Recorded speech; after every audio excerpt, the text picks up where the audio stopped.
Hello everyone, welcome back again to BSP pharmacy. और काफी सारे स्टूडेंट बहुत ज्यादा परेशान हैं एग्जाम फॉर्म की फीस की पेमेंट को लेकर के। जी हाँ प्यारे बच्चों, मैं आप लोगों के लिए फाइनली वीडियो लेकर के आ गया हूं, जहां पर आप लोगों को मैं बहुत ही सारे आपके क्वेश्चंस का 100% तो नहीं पर लेकिन 90 से 95% स्टूडेंट की प्रॉब्लम सोल्व कर दूंगा।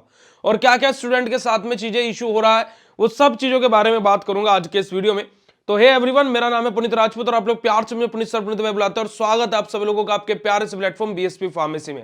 और अगर जो आपके अभी एग्जाम है या फिर आप किसी भी सेमेस्टर में है, बी फार्मा डी फार्मा अगर जो आप कर रहे हैं, तो प्ले स्टोर से बीएसपी फार्मेसी का ऐप डाउनलोड करके क्रैश कोर्स में ज्वाइन करना बिल्कुल भी ना भूले, जहां पर आप लोगों को बिल्कुल धमाकेदार तरीके से, बेहतरीन तरीके से सारी की सारी तैयारी कराई जा रही है।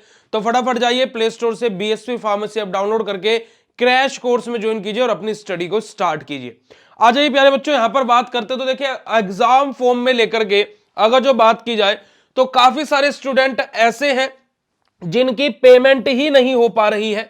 काफी सारे स्टूडेंट ऐसे हैं जिनकी पेमेंट तो हो जा रही है पर लेकिन वहां पर अबेंडेड दिखा दे रहा है या फिर अडोप्टेड दिखा दे रहा है या फिर ब्लैंक दिखा दे रहा है या फिर पेंडिंग दिखा दे रहा है। बहुत सारे स्टूडेंट के साथ में पेमेंट इशू हो रहा है। अगर जो मैं बोलूं तो बिल्कुल 2-4 बच्चों की ही पेमेंट सक्सेसफुल हो रही है। तो इस स्थिति में हम लोग क्या करें, चलेगा। मैं यहां पर कुछ स्क्रीनशॉट भी आप लोगों के लिए लेकर के आया हूं, पहले मैं आप लोगों को वो दिखा देता हूं। यहां पर देखिएगा, इस बच्चे ने पेमेंट करी। पेमेंट करने के बाद में अगर यहां पर आप देखोगे 75 रुपए पेमेंट पूरी की पूरी कंप्लीटली डन हो गई है, बट यहां पर पेमेंट स्टेटस में कुछ भी नहीं दिखाया है, पेमेंट स्टेटस ब्लैंक रह गया। ऐसे यहां पर हमारा अगला स्टूडेंट है जहां पर उनके पेमेंट स्टेटस में क्या लिखा देगा, अबोर्ड दिखा दे रहा है। तो ये क्या प्रॉब्लम्स हैं और इनका क्या सॉल्यूशन है भैया, इसके बारे में बताइए। देखिएगा प्यारे बच्चों, आप सभी लोगों को मैं सिंपल से यहां पर बात बताऊं तो जब आप AKTU के पोर्टल पर पेमेंट करने के लिए जाते हैं तो वहां पर 2 बैंक के ऑप्शन देता है, एक देता है SBI बैंक और एक देता है ICICI बैंक।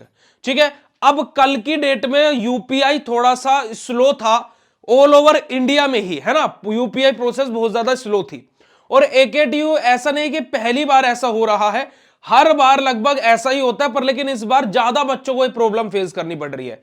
तो आप लोगों को मैं हमेशा यही राय देता हूं, सबसे पहली चीज तो क्या कि जो भी आप पेमेंट करें, है ना, जब भी आप पेमेंट करें तो कोशिश करें कि आप लैपटॉप या फिर आपका डेस्कटॉप जो है ना, जो कंप्यूटर रहता है या फिर लैपटॉप जो है, उसी के द्वारा पोर्टल खोल करके पेमेंट करें।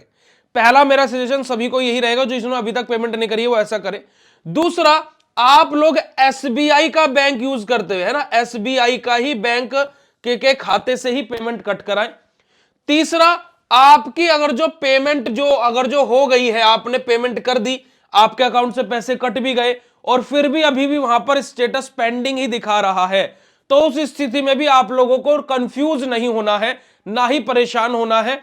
आपकी पेमेंट पेंडिंग है, 24 से 48 घंटे बाद भी अभी भी पेंडिंग ही दिखा रहा है ना, पे दोबारा से पे करने के लिए बोल रहा है, तो उस स्थिति में आपको पेमेंट खुद नहीं करना है, आपको आपके कॉलेज में जाना है और के पश्चात आपको क्या करना बेटा जी, यहां कॉलेज से पेमेंट करानी है।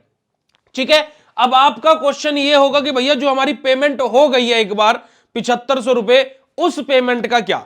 तो देखिए उसके लिए आप परेशान मत होइए, अभी जब आपके एग्जाम फॉर्म भर लिए जाएंगे 10 से 15 दिन के अंदर ही, 10 to 15 डेज के अंदर ही AKTU एक मेल जारी करेगा, जहां पर आपको एक ईमेल आईडी दी जाएगी और जिस भी बच्चे ने 2 बार, वो कॉलेज वालों के लिए रहेगी, आपके लिए नहीं रहेगी, कोई बच्चा उस मेल पर मैसेज नहीं कर सकता है। कॉलेजेस अपने जिन भी बच्चों ने डबल बार पेमेंट करी है उन बच्चों का डाटा यूनिवर्सिटी को भेज देता है। ठीक है, तो फिर उनकी बैंक डिटेल सारी चीजें मांग ली जाती है, तो वो फिर पेमेंट वापस आपके अकाउंट में आ जाता है। तो उसके लिए आप परेशान मत होइए कि पेमेंट रिफंड का क्या प्रोसेस होता है। देखिए मैं बता देता हूं, यूनिवर्सिटी एक ईमेल जारी करती है, ठीक है, कि कॉलेजेस को, कि जितने भी कॉलेजेस के बच्चों की डबल पेमेंट हुई है अभी एग्जाम फॉर्म भरते हुए, तो उन सभी बच्चों का लिस्ट विद उनकी बैंक डिटेल, जिस भी अकाउंट से उन्होंने पेमेंट करी थी, वो सारी की सारी IFSC कोड, नाम, सारी चीजें बेसिकली कॉलेज अपने यूनिवर्सिटी को सेंड कर दे। जिस भी बच्चे ने 2 या 2 से अधिक बार पेमेंट करी थी तो उनकी पेमेंट रिफंड कर दी जाएगी। तो उस स्थिति में क्या होता है कि आपके कॉलेज वाले, जैसे वो नोटिस आएगा, मैं नोटिस पर वीडियो बनाऊंगा, तो आपको ही अपने कॉलेज वालों को बोलना कि सर हमारी ये पेमेंट हुई थी, आप ये बेसिकली यूनिवर्सिटी को सेंड कर दीजिए। तो ये जो क्राइटेरिया है ये यूनिवर्सिटी कॉलेजेस के ऊपर छोड़ देती है। तो आपका पैसा जो दूसरी बार पेमेंट होगा तो वो रिफंड हो जाएगा, उसके लिए परेशान नहीं होना है। पर लेकिन अगर जो एक बार पेमेंट करके आपका 24 से 48 घंटे हो गए और अभी भी पेंडिंग ही दिखा रहा है, उस स्थिति में आप लोगों को पेमेंट कॉलेज से ही करानी है। अपने आप पेमेंट करके दोबारा ट्राई मत कीजिएगा, क्योंकि कि ये आप कल से मेरी जो चैनल पर जितनी वीडियोस चल रही हैं, हर किसी बच्चे का कमेंट है कि भैया पेमेंट इशू आ रहा है, पेमेंट इशू आ रहा है, पेमेंट इशू आ रहा है।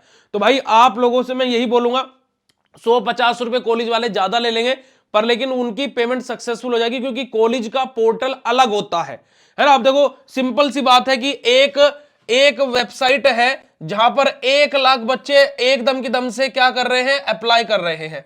तो वेबसाइट यहां पर थोड़ा सा बग आ जाएगा, वेबसाइट थोड़ा सा डाउन चला जाएगा। वहीं पर ही एक तरफ से 1000 लोग बस अप्लाई कर रहे हैं, तो इधर साइड से वेबसाइट क्या स्मूथली वर्क करेगा। तो ये जो 1000 लोग है कौन है बेटा, ये कॉलेजेस वाले हैं, क्योंकि कॉलेज का ईआरपी पोर्टल अलग होता है, तो उनकी पेमेंट कभी भी फेल होती ही नहीं है।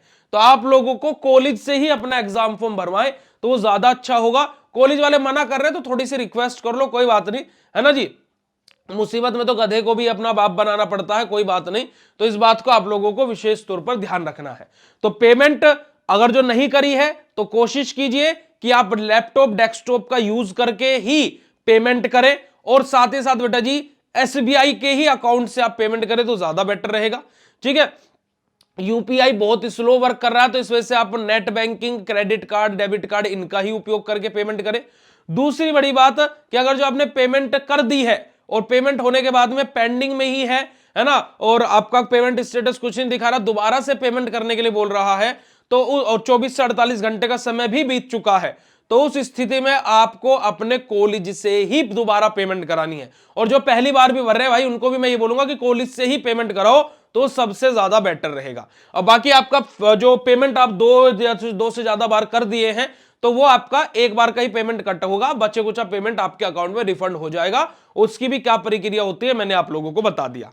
तो होप सो जो ये मेरा वीडियो है ये आप लोगों के लिए इंफॉर्मेटिव रहा होगा। बाकी आप सभी लोग बीएससी फार्मेसी का 15 डे क्रैश कोर्स जाकर के ज्वाइन कर लो, मात्र और मात्र 499 का कोर्स है। पर लेकिन अगर जो आप कूपन कोड अप्लाई करोगे BSP10 कूपन कोड जब आप अप्लाई करोगे तो वही कोर्स आपको और भी फ्लैट 10% का ऑफ देखने को मिल जाएगा 499 पे भी। पूरी की पूरी तैयारी, सारे का सारा कंटेंट वहां पर आप लोगों के लिए अपलोडेड है, लाइव क्लासेस भी डेली हो रही है, तो फटाफट जाकर के कोर्स में ज्वाइन कर लीजिए। बाकी ये वीडियो आप लोगों को कैसा लगा कमेंट सेक्शन में कमेंट करके जरूर बताइएगा, और क्या मैं आप लोगों की प्रॉब्लम सोल्व कर पाया उसके लिए भी कमेंट करके जरूर बताइएगा। मिलते हैं आप लोगों से नेक्स्ट इन्फॉर्मेटिव वीडियो में, तब तक के लिए बाय, शुक्रिया, नमस्कार।